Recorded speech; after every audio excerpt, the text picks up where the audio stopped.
I don't want to work anymore. And now everyone who's not going to watch the full video can go comment about how lazy I am, how lazy my generation is, and how we just don't want to work anymore. And now for those that are still here, I will explain what we mean by that. I do want to work. If I didn't work, I think I would honestly probably get so bored that I would just want to off myself. Like, most of us want to work. It helps give you purpose. It helps give you something to do. Hopefully you do something you're passionate about. Luckily for me, I do something I'm passionate about. So I genuinely like my job. But the problem is the purpose of a job is supposed to pay for you to be able to afford to live. And that's just not the case anymore. People in my generation who went to college, who did everything they were supposed to do, worked hard in school, went to a good college, graduated with their degree, yada yada, got their first job, and they can't afford to live. And we're working 40 to 60 hours a week, like on average, and we cannot afford to live. Like, we just do not make enough to pay rent, to pay for food. Everything is so expensive right now, and wages are not keeping up with the cost of living. So we are working full time, giving up a huge portion of our lives to work, and we can't even afford to live. That is why my generation is frustrated. That is why we don't want to work anymore, because we work really hard and we still can't afford to even get by. So, like, what's the point? We can't afford to save. We can't afford to buy things we want. We can't afford to go out and do fun things. We can barely afford to pay our rent and buy food. A lot of us have like 2 or 3 jobs, or like work a full-time job and have several side hustles. That is the case for me. And then older generations just look at us and they're like, you're not working hard enough. This is your fault. Like, you're not working hard enough. That's why you can't get by. The reason we can't get by is because the cost of living since the 90s has gone up 67%, while the wages have only gone up 18%. So wages have not kept up with the cost of living. That is why we can't afford to live. Not because we're lazy, not because we don't work, not because we don't want to work anymore. That is why. That is all. We're also in extreme debt because everything is so much more expensive than it used to be. College is way more expensive than it used to be. Cars are way more expensive than they used to be. Housing, way more expensive than it used to be. And on top of all that, politicians and older generations are destroying our environment, not doing anything to protect it, so we don't even know that there'll be a habitable earth when we're older to live in. So yeah, that makes us pretty pessimistic and nihilistic and not want to work. We? Who's we? There is no we. Oh, this is just a bit of chicken and rice. I could just make this at home for so much cheaper. Okay, so I've bought all the ingredients, I copied that recipe from the restaurant, and I've saved us so much money. Time to save money by cooking at home. So it's $5 for rice, $10 for chicken, $7 for sauce, and $8 for a few herbs. That's $30 for chicken and rice? Hi, yes there. Could I get the chicken and rice? Can't believe that's the same price as cooking at home. Remember a few years back when you'd go, you don't need that extra latte, that extra streaming subscription, going to that fancy dinner. So here's the issue with that. If 60 to 70% of Americans, which is what the current rate is, live paycheck to paycheck, not debating how they got there, but that's just how it is for this country. If you're saying that the way to save money is to stop buying lattes, is to stop your Netflix subscription, is to stop going out to dinner, what happens when, let's say, 35% of the country follows your advice? What happens to Starbucks? Does their stock stay the same when they have a 35% drop in revenue? Same with Netflix, restaurants, the restaurant industry. Do they start laying people off? So we've just compounded a problem here. Maybe what we should be worrying about is making sure that wages keep up with inflation. I don't understand how I make $34 an hour. All right, Dad, tell the people what you just told me. I just bought a 17-pound watermelon. It was $32.20. When I was a kid, they were 8 cents a pound. That would have been about $1.50. So this is the price of a 17-pound watermelon in Hawaii. $33 for a watermelon! Are you for real? A watermelon? A watermelon, you guys! Look, this is not a lie. $33. Well, 32. I don't care. It should be like free. It's a freaking watermelon. Dad, I'm so sorry you have to live in this time, and I'm sorry for everybody else that has to live in this time. This is ridiculous. This video is absolutely gut-wrenching. Go watch her whole video, and she is being so raw in her emotions on her frustrations about the fact that she makes $34 an hour, which isn't a bad wage, and simply can't make ends meet.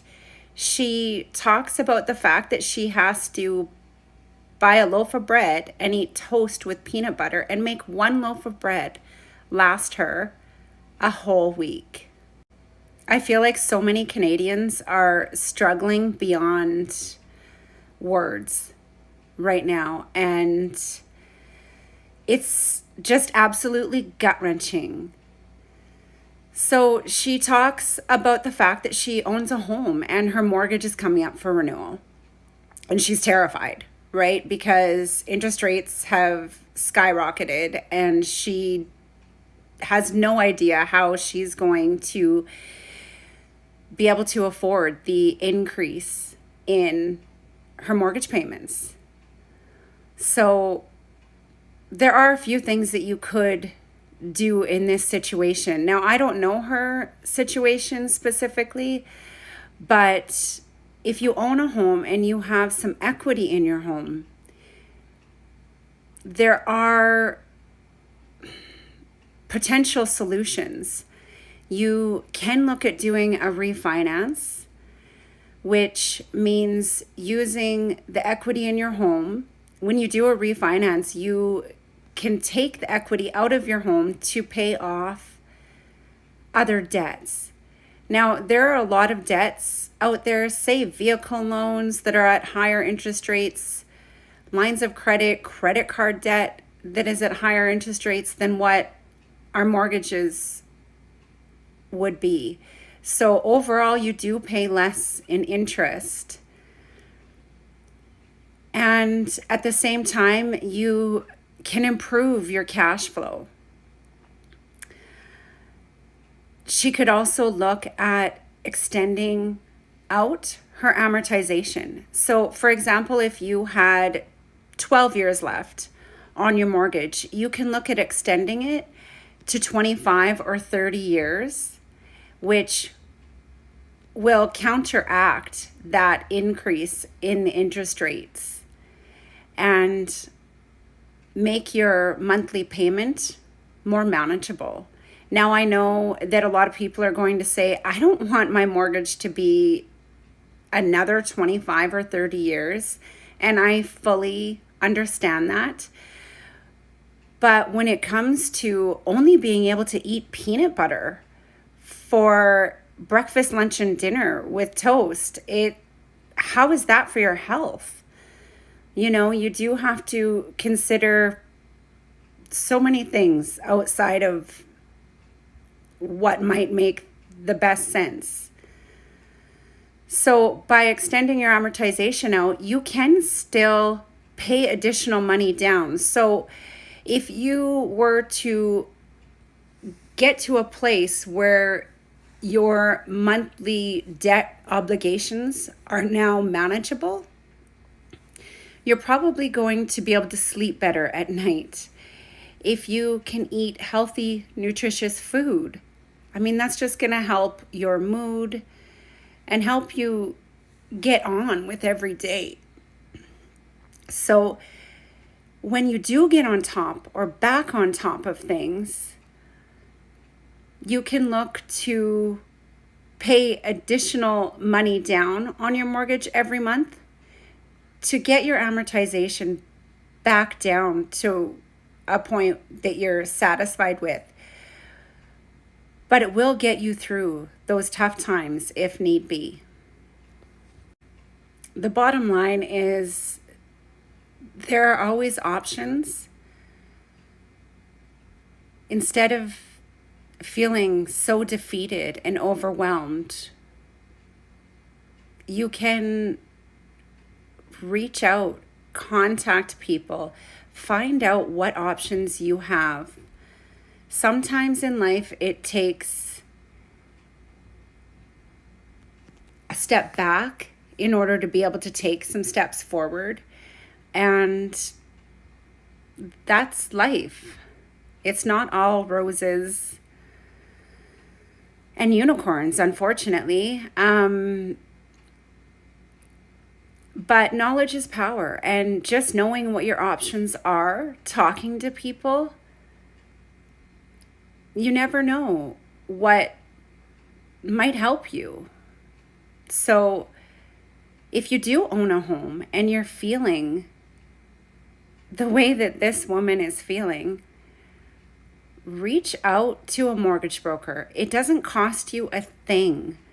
And they can let you know if there are any options for you. I mean, at least you're trying to do something about it. My Walmart curbside orders were all under $200 in 2021. So let's look at the items and see what they would cost today. Butter was $5.12. Now it's $7.58. Fiesta blend cheese for 80 ounces was $5.34. The romaine, $2.44. That cheese is $17.68 today. At that price, you'll hardly notice the romaine 60% more. We used to really like these. So tasty. I won't pay this much. I just don't buy these anymore. Flour has gone up in price, but not as bad as some of the other items. You can buy your own seasonings to save some money at home, but when the price of thyme doubles, you consider putting it in the garden yourself now this summer. My husband loves Hidden Valley Ranch. It went from $3.48 to $5.28. Want to make some s'mores? Graham crackers were only 87 cents in 2021. $1.98. You used to be able to pop in a freezer pizza for $5. I guess those days are gone. If you're homeless, just buy a house.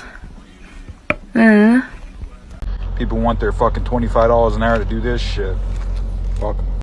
Well, the wage slaves got my order wrong, so I believe they deserve to live in a cardboard box. Here are 5 people who have no business complaining about inflation. While the cost of living is rising at rates that we haven't seen in decades, there are certain people who clearly have enough money based on their spending habits and have no business complaining about the cost of living. Number 1, we have people who eat out more than 3 times per week. This includes fast food. It is far cheaper to prepare food at home. Even with the rising cost of groceries, it's still cheaper. If you're going out to get food all the time, you're just lazy. Number 2 is people who smoke or vape. If you're spending money to inhale a gas that you don't need in order to live, you clearly have enough money to pay for the increasing cost of necessities. Don't give me this nonsense about how addictive it is. No one put a gun to your head and forced you to start. This outcome is a product of the decisions that you made. Accountability is everything. There are tons of quit programs offered by state governments. If you're unwilling to try this for the sake of saving money, then you choose to do it and you choose to waste money. Don't blame other people for this problem that you're creating yourself. Number 4, we have people who use credit cards to buy concert tickets, and they still haven't paid it off. Looking at you, Swifties. If you opened up a new credit card in order to buy those tickets, or you put them on your credit card and you still haven't paid them off, means that you're wasting money on things that you don't need. And more importantly, you're pissing away a bunch of money on credit card interest. If you can afford all of this credit card interest, it means that you definitely have money in order to pay for the increased cost of living. You just choose to allocate it in other places. Making this a choice. Make better choices before you blame other people. And last but not least, people who bought fireworks for New Year's Eve. You literally lit your money on fire. You clearly have enough money in order to pay for necessities. People who are truly broke can't light their money on fire. Accountability is everything when it comes to your finances. Taking ownership of the results that you're getting in life is something that we learn in elementary school. Don't ever forget that. The choice is yours. Choose wisely. So I live in Edmonton, Alberta, and I've lived here my entire life. Okay, so that's almost 40 years. And in 40 years, I have never seen this before. It is so bad in our city that this is how fucking people are living. Like, it is so disgusting. It's so sad. Like, aren't we supposed to be the richest province in Canada? I don't understand how the fuck this looks like this. Like, I'm sorry, but this is fucking heart-wrenching. And I have never seen this in the history.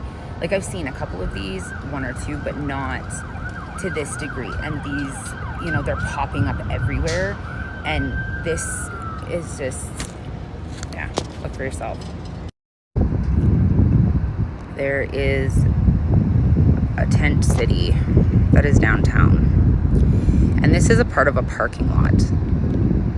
And telling you, I've just never seen it this bad before.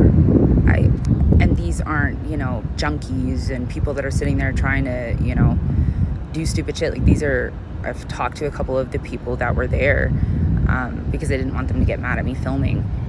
And these are not people that belong in there. They really don't. I just don't understand how the fuck it's gotten this bad. How are we allowing this? Like, good job, sheeps. I'm happy that Trudeau is what you love so much. You guys must be so proud. Maybe your vaccines can give them a new house. Just saying.